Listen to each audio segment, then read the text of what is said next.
बहुत प्राचीन समय की बात है, जब पृथ्वी पर अन्न और संसाधनों की भारी कमी हो गई थी। लोग भूखे रहने लगे, खेती सूख गई और जीवन संकट में पड़ गया।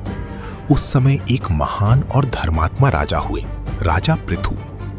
कहा जाता है कि पृथ्वी यानी धरती ने अपने अंदर के सारे अन्न और औषधियां छिपा ली थी, क्योंकि लोग उसका दुरुपयोग कर रहे थे।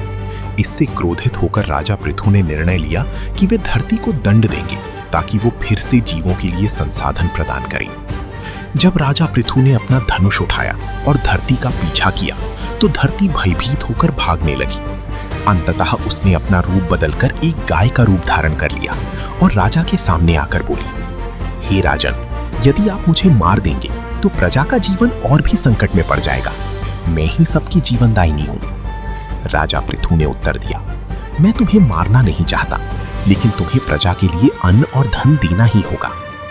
तब पृथ्वी गाय ने कहा, यदि आप मुझे एक बछड़ा देंगे और सही तरीके से मेरा दोहन करेंगे, तो मैं सबके लिए अन्न और संपत्ति प्रदान करूंगी। राजा पृथु ने स्वयं को बछड़ा बनाया और धरती गाय का दोहन किया।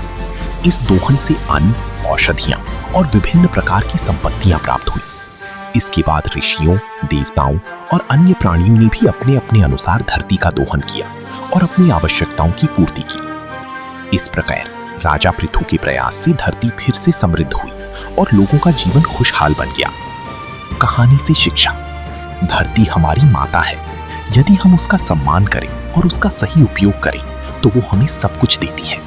लेकिन यदि हम उसका शोषण करें, तो वो अपने संसाधन छिपा सकती है।